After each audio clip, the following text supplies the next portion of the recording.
This is my first video to fully use Trainz Railroad Simulator 2019. Also, stay tuned for the end of the video for a funny video of me trying to desperately turn off the heater in my car. You see, I have a 2002 Mercury Sable, and funny thing about this car, sometimes you'll be driving down the road and it's 90 degrees outside and the heater will just decide on its own to turn itself on. I'm not sure how it's possible, but sometimes the heater just turns itself on while you're driving. And when it does that, there is virtually nothing you can do to turn it off. And it's really frustrating, especially when it's 90 degrees outside and it just turns itself on. But either way, there's a funny video at the end of this of me trying to turn it off. The only way I know how. So, without further ado, what if American railroad crossings sounded like British railroad crossings? Also, in the end of this one, I'm going to compare the sizes of some British locomotives with the American equivalent.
You know, I've noticed something interesting when comparing locomotives from the United States with locomotives from other countries. American trains are always taller. I wonder why that is. Like, if you compare this SD70M with this Class 66, the SD70M is actually a little bit taller. And I think both these locomotives have the same engine or similar engines inside them. And look at these hopper cars. The American one is taller and longer than the British one. To be fair, European freight trains are a lot faster than American freight trains.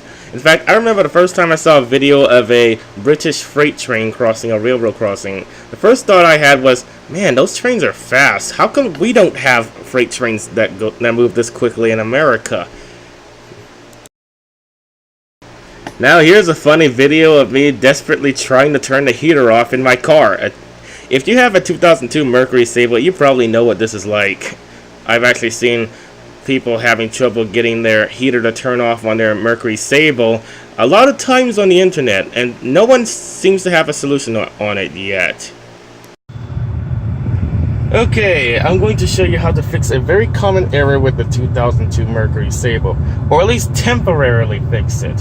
This is a common issue with the air conditioning system. Right now, I have air conditioning selected, but it's blowing hot air as if the heater was on. What I usually do when this happens is I take my fist and I punch punch it until it turns off. Okay, it didn't work that time. Let me try again.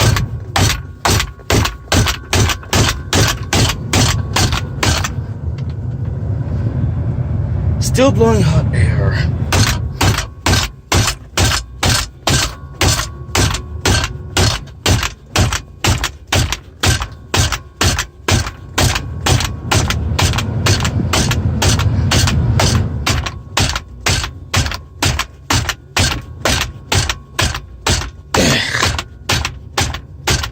This thing is really stubborn sometimes.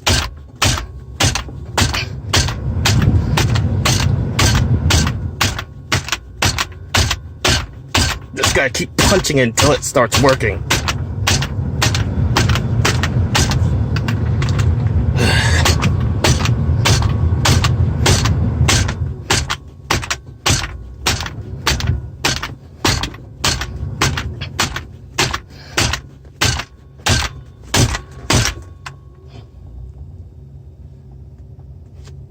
Still not cool enough.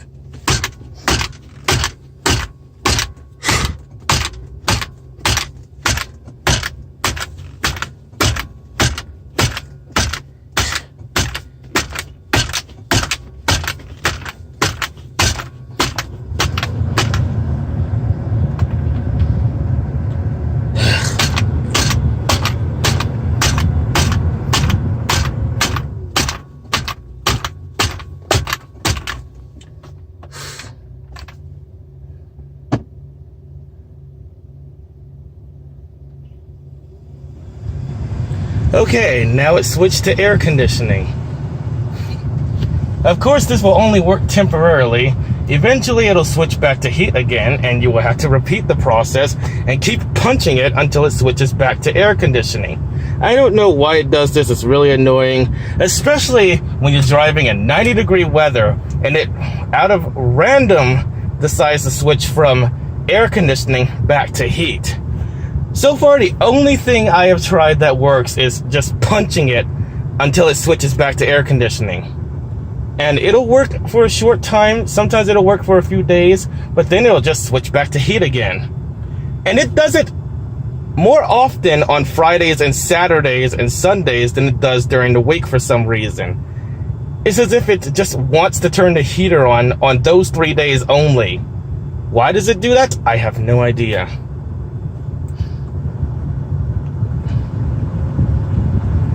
Right now, the buttons are actually listening to what I'm telling them to do, but sometimes they just don't respond at all.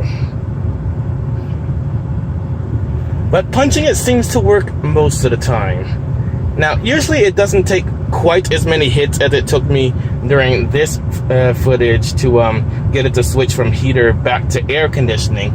But for some reason, it's a lot more stubborn on Saturdays.